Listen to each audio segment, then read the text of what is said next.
सवाल नंबर 1, सांप को हमेशा बुरा क्यों माना जाता है? किसने कहा कि सांप बुरा होता है? वह भी हमारी तरह प्रकृति का हिस्सा होते हैं। अगर आपको कोई नुकसान पहुंचाए तो आप चुपचाप बैठे रहेंगे क्या? वैसे ही जब तक उन्हें कोई नुकसान नहीं पहुंचाए वह भी हमें नुकसान नहीं पहुंचाते हैं। अगर सांप कहीं घर के आसपास दिख जाए तो उन्हें पकड़वा कर जंगल में छोड़ देना चाहिए। सांप प्रकृति में संतुलन बनाकर रखते हैं। और रही बात भगवान शंकर की, तो सांप उनके प्रिय होते हैं और उनके रक्षक भी। विष जो सांप के अंदर होता है उसे तेज विष भी अपने गले में रख कर बैठे हैं, जिस वजह से उन्हें नीलकंठ भी कहा जाता है। तो सांप के प्रति अपना नजरिया सही रखने का प्रयास करें। दोस्तों, अगर आप हमारे यूट्यूब चैनल पर नए हैं तो चैनल को सब्सक्राइब जरूर करें। सवाल नंबर 2, क्या राहुल गांधी को पप्पू कहना सही होगा? अगर दोस्तों किसी भी स्त्री या पुरुष को पप्पू कहा जाए तो यह उनके आत्मसम्मान पर चोट रखने जैसा है। अब अगर बात करें कांग्रेस पार्टी से प्रधानमंत्री पद के उम्मीदवार राहुल गांधी की, तो अगर उन्हें पप्पू कहा जाए तो यह बात बहुत बड़ी होती है। लेकिन इतने बड़े पद के दावेदार होने के नाते उनको बहुत कुछ सहन करना पड़ता है। राहुल गांधी का कहना है कि उनकी पप्पू नाम की छवि बनाई गई है। इस छवि को भाजपा और आरएसएस ने बनाया है। इस प्रोपेगेंडा को खड़ा करने के लिए आरएसएस और भाजपा ने काफी पैसा खर्च किया है। दोस्तों, आपको इससे जुड़ी एक रोचक बात बता देता हूँ कि आप गूगल में पप्पू लिखकर सर्च करते हैं तो सबसे पहले राहुल गांधी की फोटो आएगी। अब अगर बात करें कि क्या राहुल गांधी सच में पप्पू है, तो इस प्रश्न का जवाब खुद राहुल गांधी ने ही दिया था। उन्होंने लोकसभा में चल रही बहस में कहा कि मैं बीजेपी वालों के लिए पप्पू हूँ। और राहुल गांधी का यह भी कहना है कि इस बात को लेकर उनके दिल में कोई भी नफरत नहीं है।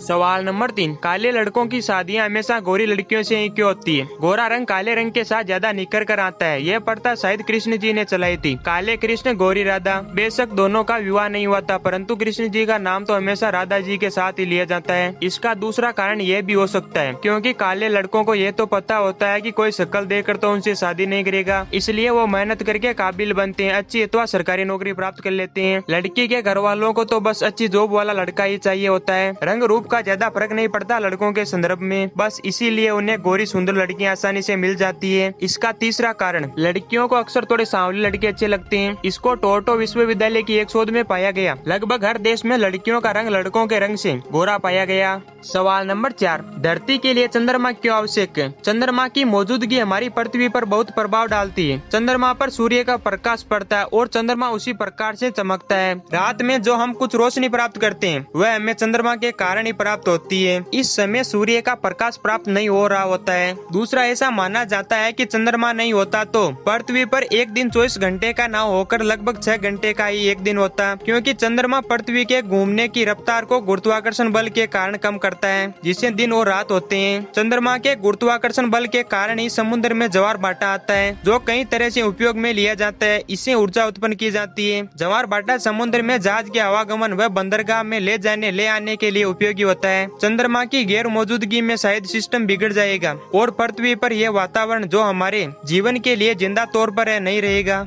सवाल नंबर 5, मेडिकल में अधिकतर टेस्ट चूहों पर ही क्यों किए जाते हैं? हम जब भी कोई फिल्म, कार्टून या असलियत में कोई टेस्ट देखते हैं तो पाते हैं कि यह टेस्ट चूहों पर ही किया जा रहा है और वही चीज सफल होने के बाद इंसानों पर लागू करके देखा जाता है। बहुत बार हमारे मन में सवाल आता है कि चूहे ही क्यों, और कोई दूसरा जानवर भी इस्तेमाल किया जा सकता है, जैसे कि बंदर, जिसकी इंसानों से ज्यादा समानता है चूहों के मुकाबले, तो फिर चूहे ही क्यों? इसका सबसे साधारण जवाब है कि चूहे और इंसान दोनों ही करोड़ों सालों से साथ में विकसित हुए हैं। कई सारी समानताएं हैं इंसान और चूहों की प्रकृति में, जैसे कि दोनों ही सर्वभक्षक होते हैं, वही खाते हैं जो आमतौर पर इंसान खाते हैं। उनकी सीखने की शक्ति इंसानों जैसी ही होती है। उनकी किसी भी चीज जैसे कि स्वाद, सुगंध को याद रखने की क्षमता भी इंसान जैसी ही होती है। सबसे बड़ी बात है कि वो भी स्तनधारी होते हैं, उन्हें अच्छे से पालतू बनाया जा सकता है। इंसानों और चूहों की बीमारियां भी ज्यादातर एक ही होती है, मतलब उन्हें भी वो बीमारी होती है जो इंसानों को होती है, और इसीलिए उनका इस्तेमाल दवाई की कंपनियां अपने टेस्ट में ज्यादा करती है।